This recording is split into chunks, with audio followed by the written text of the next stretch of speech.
아내들이여 자기 남편에게 복종하기를 주께 하듯 하라. 이는 남편이 아내의 머리됨이 그리스도께서 교회의 머리됨과 같음이니 그가 바로 몸의 구주시리냐. 그러므로 교회가 그리스도에게 하듯 아내들도 범사에 자기 남편에게 복종할지니라. 남편들아, 아내 사랑하기를 그리스도께서 교회를 사랑하시고 그 교회를 위하여 자신을 주심같이 하라.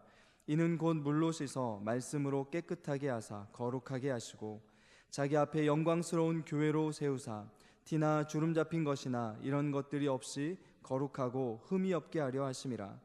이와 같이 남편들도 자기 아내 사랑하기를 자기 자신과 같이 할지니 자기 아내를 사랑하는 자는 자기를 사랑하는 것이라. 누구든지 언제나 자기 육체를 미워하지 않고 오직 양육하여 보호하기를 그리스도께서 교회에게 함과 같이 하나니 우리는 그 몸의 지체임이라. 그러므로 사람이 부모를 떠나 그의 아내와 합하여 그 둘이 한 육체가 될지니 이 비밀이 크도다. 나는 그리스도와 교회에 대하여 말하노라. 그러나 너희도 각각 자기의 아내 사랑하기를 자신같이 하고 아내도 자기 남편을 존경하라. 아멘. 오늘이 어버이 주일입니다. 평생을 자녀를 위해서 헌신하신 여러 어버이 되신 어른들에게 감사의 말씀을 드립니다. 그리고 주님의 평강, 주님의 은혜가 여러분들에게 영원히 임하시기를 축원합니다. 부모님 살아계신 분들은 부모님에게 하나님의 명령하신 대로 공경과 순종을 더 잘 하시기를 바랍니다. 오늘 여기 모인 여러분들이 어린 학생들이라면 부모님에게 효도해라 그렇게 설교하겠지만 대부분이 부모들이고 조부모들이고 그래서 더 중요한 근본 문제, 가정에 관한 문제를 말씀하겠습니다. 가정은 부부가 중심이긴 하지만 그 부부를 하나로 묶는 끈은 자식들입니다. 부모와 자식과의 관계. 그래서 자식과 부모의 관계가 가정의 중심축이다 그렇게 말할 수 있을 겁니다. 부부 사이가 몸과 마음을 나눈 관계라고 한다면 부모와 자식과의 관계는 생명을 나눈 관계입니다. 그래서 자식이 행복하면 부모는 먹지 못해도 배가 부르고 자식이 힘들어하면 부모는 살아도 산 것이 아닙니다. 자식을 향한 어미의 마음을 표현한 대표적인 말 중에 가슴이 저민다 그런 말이 있습니다. 저민다는 말은 칼로 얇게 썬다 그런 말이죠. 또 자식이 죽으면 가슴에 묻는다 그런 말이 있는데 가슴에 묻는다는 말은 숨 쉴 때마다 계속적으로 이게 생각이 나서 견딜 수가 없다 그런 말이겠습니다. 아버지 어머니가 그런 분들이기 때문에 자식은 부모를 공경해야 옳고 또 순종해야 옳은 것입니다. 우리에게는 여러 부모가 있습니다. 우선 육신의 부모가 계십니다. 내가 세상에 태어날 때부터 전적인 그 부모님의 은혜와 돌봄으로 내가 자랐고 여기까지 왔습니다. 부모님의 품 안에서 부모의 젖을 먹으며 그 부모의 사랑으로 내가 여기까지 컸습니다. 이 사실을 알고 기억해야만 인간의 도리고 또 이것을 바로 알아야 하나님의 은혜도 이해할 수가 있게 됩니다. 우린 진자리 마른자리 가라앉으시는 내 어머니 사랑을 통해서 하나님의 사랑을 만나게 됩니다. 하나님은 내가 연약할 때에, 내가 죄인일 때에, 내가 하나님의 원수로 살 때에 나를 위해서 그분이 먼저 사랑하셨다고 성경에 써 있습니다. 하나님은 은혜와 구속의 진리를 부모님과 나와의 관계를 통해서 이해하게 해주신 하나님이십니다. 그러므로 자기 육신의 부모를 제대로 이해하고 공경할 줄 모르면 하나님도 잘 섬길 수 없는 것은 당연한 일입니다. 또 가정에 육신의 부모만 있는 것이 아니라 학교에 선생님이 계시고 교회에 목사님도 있습니다. 목사님을 카톨릭에서는 신부라고 하는데 영적인 아버지다 그런 의미입니다. 영어로 Godfather라고 합니다. 그래서 신부는 나이가 많고 적고 간에 성도를 대할 때 말을 낮추어 합니다. 신앙생활을 하려는 사람은 영적인 어버이인 목사와의 관계를 바르게 맺어야 하나님과의 관계가 바라지는 것은 당연한 겁니다. 그래서 저는 대단히 조심스럽게 평생을 살아왔습니다. 내가 부족한 것이 많기 때문에 내 잘못 때문에 성도가 하나님의 종을 함부로 생각할까 두려워서였습니다. 주의 종도 인간이기 때문에 약점이 많습니다. 허물이 많습니다. 그래도 끝까지 그 허물을 덮고 하나님의 사자로 받아들일 때 자신과 자손들에게 복이 되는 겁니다. 주의 종들에게 허물이 많이 보이거든 얼른 눈을 감는 게 지혜로울 겁니다. 성경에 보니까 자기 아비의 허물을 알고도 덮어준 셈과 야벳은 복을 받았지만 그 아비의 허물을 들추고 소문낸 함은 자손 만대의 저주를 받았습니다. 이것은 지금도 여전히 이어지는 진리입니다. 자기 부모를 공경하지 않고 자기 부모의 흠을 들추어내는 자식이라 그는 악인이고 그리고 하나님과의 관계를 제대로 유지할 수가 없습니다. 따라서 여러분 자신과 후대의 축복을 위해서 이 사실도 명심하시길 바랍니다. 자식은 부모의 사랑에 대해서 사실은 100분의 1도 이해를 못합니다. 하도 똑똑해서 늘 부모의 기쁨이 되는 아들이 있었습니다. 어머니가 너무 신이 나서 아들에게 묻습니다. 우리 아들 나중에 커서 뭐가 될 거야? 그러니까 아들이 신바람 나서 대답합니다. 대통령. 엄마가 또 묻습니다. 우리 아들 대통령 되면 엄마 뭐 시켜줄 거야? 그러니까 아들이 곰곰이 생각하다가 피자. 엄마가 화가 났습니다. 피자는 너나 많이 먹어. 엄마의 기대가 무엇인지 자식은 모른다는 얘기입니다. 하나님의 기대가 뭔지 우리 인간은 모른다는 얘기입니다. 하나님과 우리 인간과의 관계는 아버지와 아들과의 관계다. 가족관계의 모델이다. 그렇게 말씀합니다. 이사야 2장 1절 말씀이니까 하늘이여 들으라 땅이여 귀를 기울이라 내가 자식을 양육하였거늘 그들이 나를 거역하였도다 라고 탄식하셨습니다. 이 세상 모든 관계의 원천은 하나님과 인간과의 관계이고 그 관계를 구체화하고 가장 잘 보여주는 것이 가정이라는 것입니다. 가정은 하나님이 하시는 사역인 생명 출산의 역할을 대신할 뿐 아니라 하나님과 인간과의 관계를 가장 잘 설명하는 신적 기관입니다. 오늘 본문 말씀은 에베소 5장 말씀이죠. 이 말씀은 결혼 주례할 때나 읽을 말씀 같은데 오늘 읽었습니다. 이 내용이 뭐냐면 아내는 남편에게 순종해라, 공경해라. 남편은 아내를 위해서 자기를 헌신해라. 이렇게 쭉 계속해서 반복해서 자세하게 설명하다가 32절 가서 갑자기 엉뚱한 말씀 옵니다.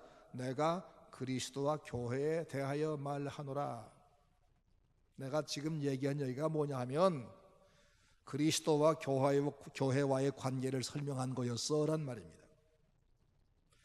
그리스도와 교회와의 관계가 부부관계 같고 부모 자식 관계와 같다는 겁니다. 이런 말씀을 볼 때 하나님과 인간 관계는 가족 관계와 같습니다. 가족 관계는 하나님과 우리와의 관계를 가장 잘 설명해 주는 샘플입니다. 가족 관계는 이 세상의 어떤 관계보다 아주 특수합니다. 어떤 관계, 어떤 면이 특수한가? 세 가지를 말씀해 드리겠습니다. 첫째는 가족 관계는 무조건적인 관계입니다. 창세기 12장 말씀 보면 우상 숭배가 극심하던 사회의 한 일원이었던 아브라함을 하나님이 찾아오셨습니다.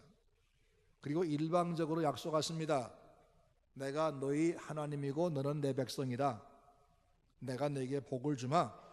내가 너에게 씨를 주어서 한 민족을 만들어주고 너를 창대하게 해주마. 그리고 너로 말미암아 천하 만민이 복을 받게 해주마. 이게 하나님이 아브라함을 찾아와서 일방적으로 해주신 약속입니다. 이런 일방적인 축복의 약속을 언약이라고 부릅니다. 하나님이 이 아브라함을 찾아와서 언약을 맺은 것은 그가 훌륭해서가 아니라, 공로가 있어서가 아니라, 그 많은 사람 가운데 하나를 일부러 선택한 일방적인 사랑이었습니다. 창세기 6장 8절 말씀 보면 노아를 의인이라고 부르는데, 그가 의인된 이유를 거기 설명합니다. 그러나 노아는 여호와께 은혜를 입었더라. 이게 8절 말씀이고, 그리고 9절에 노아는 의인이요 라고 말합니다. 그러니까 하나님의 일방적인 은혜가 노아를 의인되게 만들었다, 그런 말입니다. 이 언약이란 단어 속에는 아무 가치 없고 아무 은혜 받을 만한 자격이 없는 죄인을 향한 하나님의 일방적인 사랑이 넘쳐 있습니다. 신약 성경 요한일서 4장 10절 말씀 보니까 더 분명해지는데, 우리가 하나님을 사랑한 것이 아니요, 하나님이 우리를 먼저 사랑하셨는데 그것이 바로 무조건적인 일방적인 하나님의 사랑이라고 말씀합니다. 그런데 이런 관계가 세상 어디에서 찾을 수 있느냐? 바로 가족 관계에서만 가능합니다. 어느 가정에 아이가 태어나면 그 아이는 온 가족들로부터 무조건적인 사랑을 받습니다. 이 손주를 보면은 할아버지 할머니는 그 아이가 너무 예뻐서 정신이 빠집니다. 어디 가도 요즘에는 이 핸드폰 속에 사진 담아가지고 자랑하기 바쁩니다. 우리 식구도 마찬가지고 저도 마찬가지입니다. 그리고 그 아이를 보면서 다짐합니다. 너는 내 거야, 넌 내 손자야, 넌 내 아들이야. 내가 너를 위해서라면 내 모든 걸 줄 수 있어. 근데 그렇게 사랑하는 이유가 뭐지요? 얼굴이 남달리 예뻐서가 아닙니다. 제 손자 수지는 그렇게 예쁘지는 않습니다. 그런데 제가 보기에는 최고로 예쁩니다. 이 아이가 너무나 머리가 좋아서가 아닙니다. 장래 얘들이 효도할 거란 기대 때문도 아닙니다. 단지 내 자식, 내 손자라는 이유 때문입니다. 한 가지 이유 때문입니다. 그래서 무조건적으로 예쁘고 무조건적으로 그 아이를 위해서 헌신합니다. 그래서 가족이라는 관계는 세상의 어떤 관계와 달리 이건 무조건적인 관계입니다. 정상적인 가족 관계는 이렇게 서로가 조건 없이 사랑하는 가정이어야 됩니다. 결혼 서약은 상업적인 계약과는 다릅니다. 계약은 쌍방 유익을 위해서 맺는 조약이지만 결혼 서약은 상대방을 사랑하기 때문에 내가 당신에게 헌신하겠다, 그런 언약입니다. 이 언약 관계는 이해관계를 뛰어넘는 겁니다. 자기 충족을 위해서가 아니라 상대방의 행복을 위해서 자신을 헌신하겠다고 약속하는 겁니다. 그래서 가정은 언약 공동체입니다. 하나님은 이렇게 서로가 사랑하며 서로가 상대를 위해서 헌신하는 가운데서 내가 너를 얼마나 사랑했는지를 이해하라고 가정을 주신 겁니다. 계약 결혼이라는 것이 있다는데 이것은 서로 간에 구속받을 것이 없이 얼마 동안만 함께 살아보자, 이것이 계약이지요. 이건 헌신하기를 꺼리는 현대사회의 병적 정세입니다. 네가 내 욕구를 잘 채워주면 나도 너를 사랑하지만 만약 내 요구가 충족되지 아니하면 그날로 우리는 끝내자, 그런 묵시적인 약속이 그들의 계약입니다.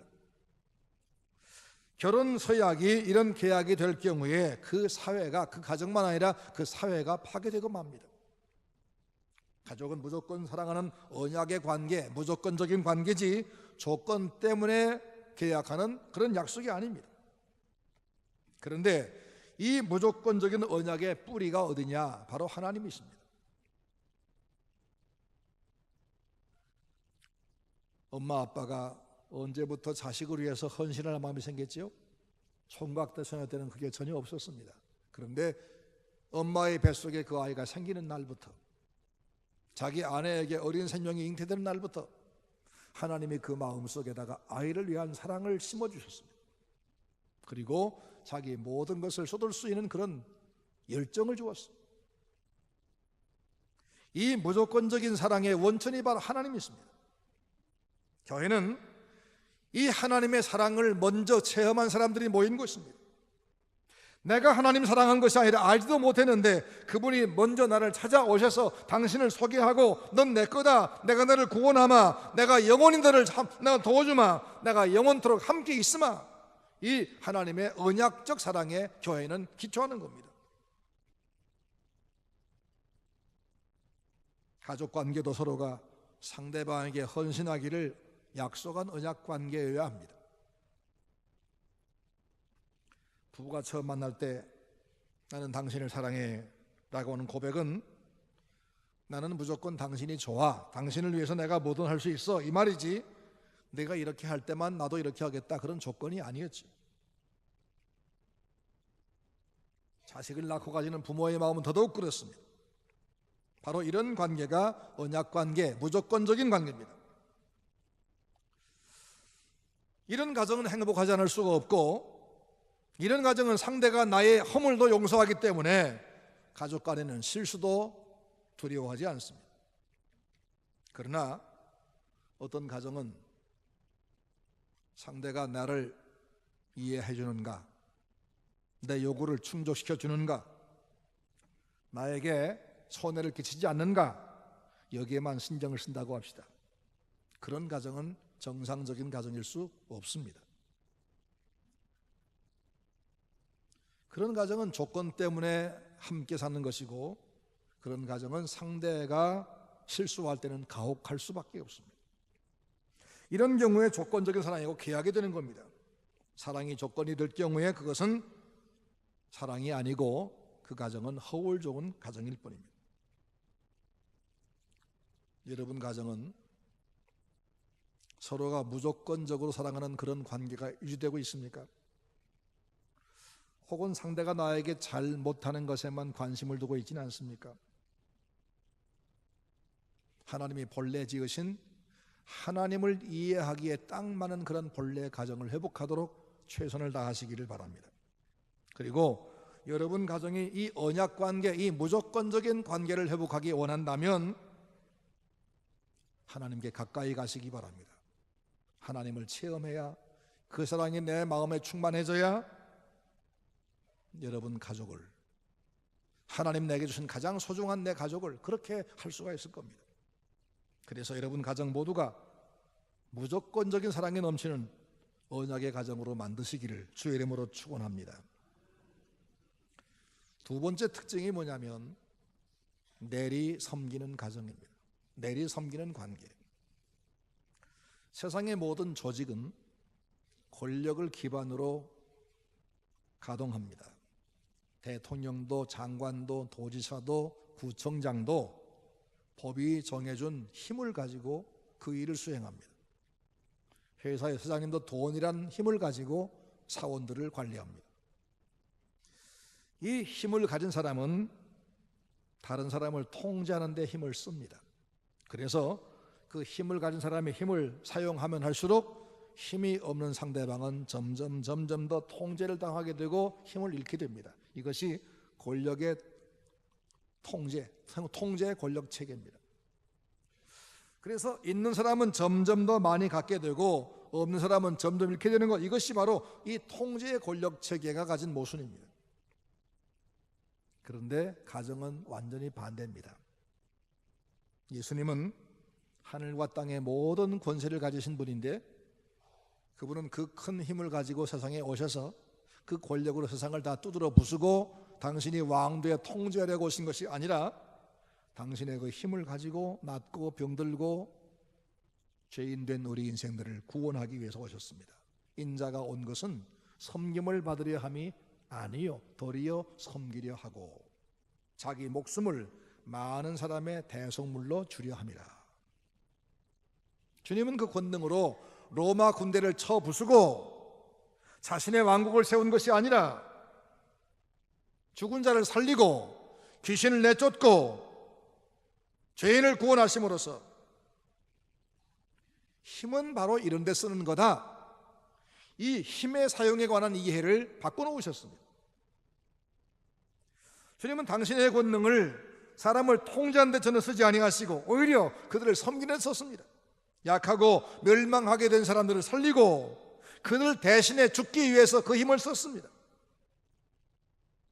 그리고 너희가 힘이 있다면, 내가 힘을 가졌다면 이렇게 다른 사람을 섬기는 데 써야만 된다고 우리에게 가르쳐 주었습니다.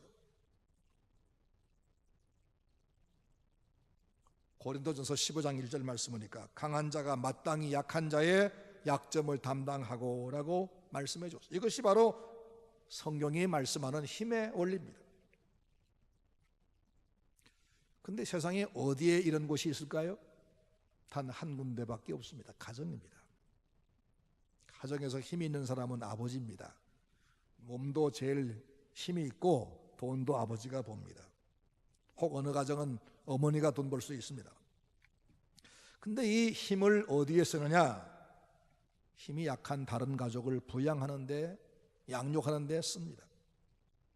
돈 못 버는 가족을 통제하고 억압하는 데 쓰지 않습니다.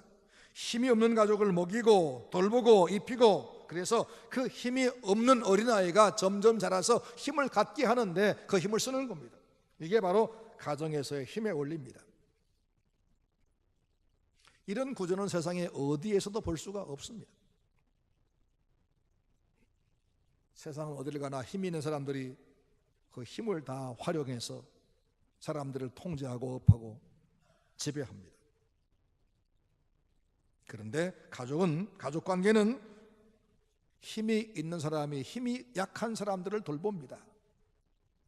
어머니 아버지가 연로하셔서 힘이 없으면 힘이 있는 젊은 아들이 돌보는 것이 당연한 겁니다.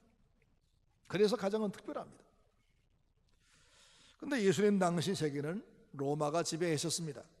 그 로마 사회에서는 부권이라는 게 있었다는데, 부권이 뭐냐? 아이가 태어나면 아버지 된 사람이 그 아이를 살릴까 말까를 결정하는 권한이, 그게 부권이었답니다.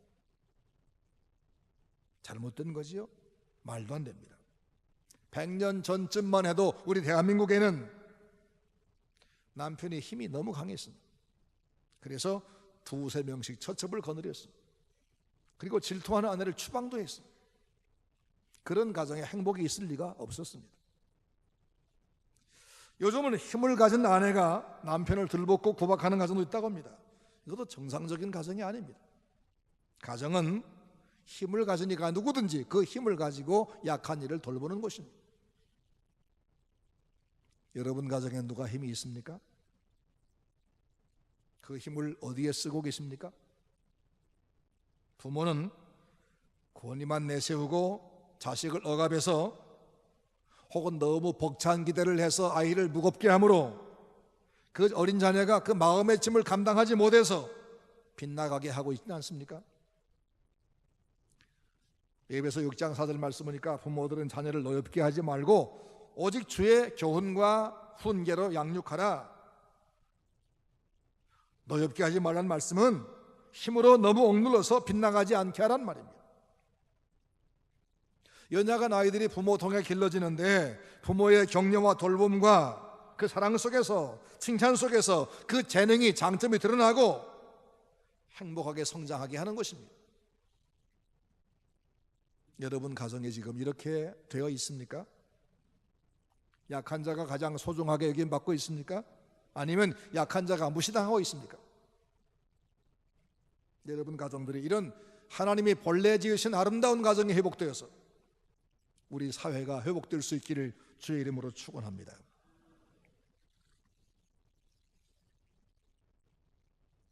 하나님 우리에게 영적 가정도 주셨습니다. 영적 가정은 교회라고 했죠. 이 영적 가정은 교회에도 힘의 작용이 육신의 가정과 같아야 됩니다. 교회에서 누가 힘을 가지고 있을까요? 이제 막 등록한 새신자보다 오래 믿어서 이 교회에 뿌리가 깊은 분이 힘이 있을 겁니다. 서리 집사보다는 안수 집사님이, 권사님이 힘이 있다고 할 것입니다. 평신도보다 당회원이나 당회장, 목사님이 힘이 있을 겁니다. 이 힘을 인정하는 것은 맞습니다. 그런데 당회원, 당회장이 그 힘을 어디 써야 하느냐 하면 성도를 가르치고 돕고 섬기고 그 성도들이 힘을 갖게 하는 데 써야 된다는 겁니다. 이것이 바로 교회에서의 힘의 원리입니다. 우리 교회는 연조가 깊고 힘이 있는 분들이 약한 성도를 격려하고 돕고 섬기는데 힘을 쓰는, 그래서 우리 교회 모두가, 모든 성도가 행복해지는 그런 교회가 되시기를 주의 이름으로 축원합니다. 교회의 두 번째 특징은, 가정의 두 번째 특징은 내리 섬기는 특징입니다. 세 번째는 가족 관계는 투명한 관계입니다. 하나님은 우리 인생을 지을 때 당신이 가지신 영을 우리에게도 넣어주어서 하나님과 관계를 맺는, 하나님과 소통하는 관계를 지었습니다. 그래서 사람에게만 영혼이 있습니다. 하나님이 영이시고 성도도 영을 가졌습니다. 그래서 하나님과 인간은 처음에 지어질 때부터 서로 소통하는 관계였습니다. 이 둘 사이에 뭔가가 끼면 그 소통이 방해를 받습니다. 죄나 오해가 그런 것입니다. 하나님과 인간 관계는 맨 처음에는 죄가 없었습니다. 그래서 어디서나 언제나 그분과 통했습니다. 그런데 이 가장 친밀한 관계가 아담 하와가 범죄한 이후에 죄 때문에 그 관계가 막히고 말았습니다. 진정한 교제는 상호간의 장애물이 없는 투명한 관계여야 합니다. 하나님께서 아담과 하와를 만드실 때 그들이 하나님 앞에서나 사람들 서로 간에 감출 것이 없는 그런 관계로 투명하게 살도록 지었습니다. 그래서 상대방 앞에 뭘 감출 것도 없고 모든 게 다 드러났습니다. 그래서 창세기 2장 25절 말씀 보니까 아담과 그의 아내 두 사람이 벌거벗었으나 부끄러워하지 않았다. 감출 게 없으니까 벌거벗었으면 부끄러울 줄은 몰랐다는 겁니다.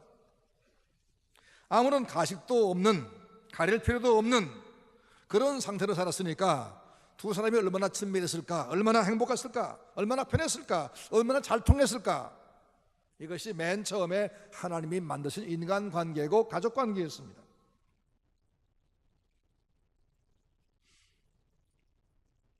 남편과 아내 사이에 감출 것이 하나도 없는 관계가 투명한 관계, 행복한 관계입니다. 하나님은 지금도 우리 가정이, 우리 부부가 그렇게 되기를 바랐습니다. 부부 사이만 아니라 부모와 자녀 사이에도 숨길 것이 없고 감출 것이 없고 자기만의 세계를 만들 것이 없이 내놓고 대화하는 그런 가족관계가 되기를 바랐습니다. 그런데 우리는 지금 그렇게 못하고 있습니다. 누가 자기를 다 드러낼 수 있을까? 자기는 흠이 전혀 없는 사람일까? 세상에 흠이 없는 사람은 아무도 없습니다. 아담 이래 지금까지 죄 없는 사람은 아무도 없습니다. 우린 모두가 흠과 약점과 죄투성입니다. 그래서 가족관계는 밖에서 남들에게 할 때처럼 자기는 흠이 없는 체하고 자기 흠을 감추고 상대를 공격함으로써 자기를 감추는 사람이 아니라 가족관계 안에서는 자기의 흠을 인정하고 자기의 실수를 인정하고 고백하고, 그리고 가족들이 자기의 약점을 자기의 흠을 공개할 때 공격하지 않고 흠잡지 않고 덮어주고 감싸주고 서로 용서하는 이런 사이가 되면 비록 우리가 죄인임에도 불구하고 서로가 감출 것이 없는 관계가 될 수 있는 거 아니겠습니까? 솔직하면, 내가 죄인인 것을 인정하면, 나도 죄가 많은 사람이고 나도 용서가 필요한 걸 인정하면 우린 서로가 투명한 관계가 될 수 있는 겁니다. 친밀한 가족관계란 밖에서처럼 문제를 혼자서 끙끙 끌어안고 앓는 사람이 아니라 가족 앞에 내놓고 이해를 받고 용서를 받고 그 문제를 함께 풀어가는 그런 가정입니다. 그게 주님께서 지금 우리에게 기대하는 것입니다. 여러분 가정은 가족 간에 서로에게 가슴을 열고 있습니까? 가족의 문제를 들으려고 귀를 열고 계십니까? 마음을 열고 계십니까? 상대 약점할 때 공격하지 않고 덮어주고 함께 짐을 지려고 하고 있습니까? 하나님은 본래 그렇게 지었습니다. 그렇게 살기를 원했습니다. 세상 그렇게 못해도 예수 안에 들어온 성도 가정은 회복되길 바랐습니다. 여러분 가정이 그렇게 되어서 하나님의 은혜를 늘 누리시기를 바랍니다. 그리고 그런 가정이 많아져서 우리 사회가 치료되기를 주의 이름으로 축원합니다. 근데 성경을 보니까 아담 하와가 죄를 짓고 나자마자 서둘러서 한 것이 뭐냐면 옷을 만들어 입는 거였습니다. 가리는 거였습니다. 너와 나 사이에 이젠 감추자는 겁니다. 피차 마찬가지인데 아담도 죄를 지었고 하와도 죄를 지었는데 서로 감췄습니다. 그리고 옷을 입자마자 그들은 친밀한 관계가 금방 깨어지고 서로가 책임 전가의 대상을 삼았습니다. 범죄하기 전 아담은 하와를 부를 때 내 살 중에 살이요 뼈 중에 뼈라고 했었습니다. 그런데 죄를 저지른 다음에는 하나님이 내게 주어서 살게 한 저 여자가 내게 죄를 짓겠다고 책임 전가를 했습니다. 투명성 잃은 가정은, 친밀성을 상실한 가정은 서로 공격하고 원명하는 관계가 되고 만다는 겁니다. 여러분 가정은 서로 모든 것을 털어놓고 대화하고 용서하고 함께 고민하며 위로하는 가정이 되든지, 아니면 서로 공격하며 혼자 고민하는 그런 가정 되든지, 둘 중 하나일 수밖에 없습니다. 여러분 가정 어떤 가정입니까? 어떻게 되기 원하십니까? 사람은 누구나 강한 열망이 있는데 내 모든 걸 다 털어놓고 얘기할 상대가 있기를 원합니다. 아무것도 감추지 않고 내가 모든 걸 다 얘기할 상대가 있기 원합니다. 그러나 어디 가도 살 수가 없습니다. 최소한 우리 가정에서 우리가 그렇게 만들어 가야 합니다. 그거밖에 없습니다.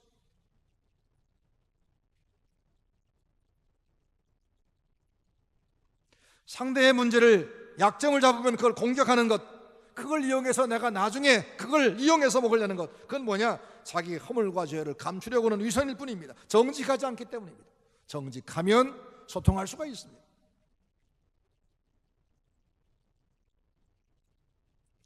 그리고 내 형제를, 내 가족을, 내 부부끼리 용서 못한 이유가 뭐냐? 나를 위해서 대신 죽으신 예수 그리스도, 내 허물과 죄가 그렇게 많은 걸 아시면서 나를 위해 대신 죽으신 주님의 그 은혜를, 그 용서를 내가 제대로 경험하지 못해서일 겁니다. 내 안에 말할 수 없는 연약함과 죄가 가득함에도 불구하고 나를 찾아오신 나의 하나님,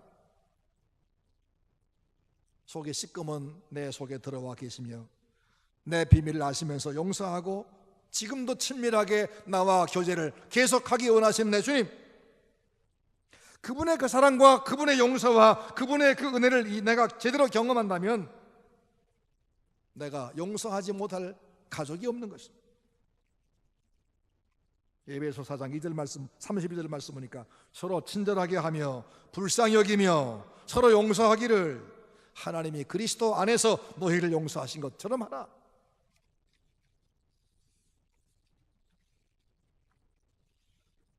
우리 가족 관계를 투명한 관계로 만들어 가기 원한다면 먼저 주님과 앞에 더 가까이 가시기 바랍니다. 주님이 왜 나를 용서했는지를 한번 물으시기 바랍니다. 내가 하나님의 그 용서를 체험하지 못하면 내 가족의 허물을 용서하는 것은 불가능해지고, 내 가족의 허물을 용서 못하면 밖에 나가 이웃 용서하는 건 더더욱 불가능해지는 겁니다. 하나님의 일방적 사랑을 내가 체험하지 못하면 가족을 향한 무조건적 사랑도 불가능하고, 약한 가족을 위한 섬김도 불가능하고, 가족 간의 가슴을 열고 투명하게 대화하는 것도 불가능해집니다. 그러므로 이 주님과의 관계가 회복되는 것이 바로 열쇠입니다. 사랑하는 서문 성도 여러분, 주님과의 관계를 더 가까이 하셔서 여러분 가정을 온전히 회복하시기를 주의 이름으로 축원합니다. 하나님께서 여러분 가정에 가장 되어 주시기 바랍니다. 그래서 여러분 가정을 무조건적으로 사랑하는 언약의 가정, 약한 자가 길을 펴고 살아가며 살아가도록 내리 사랑하는 그런 가정, 그리고 용서와 친밀함이 가득한 투명한 가정을 만들으셔서 하나님 앞에 영광을 돌리고 망가져가는 우리 사회를 회복시키는 서문 성도들 되시기를 주의 이름으로 축원합니다.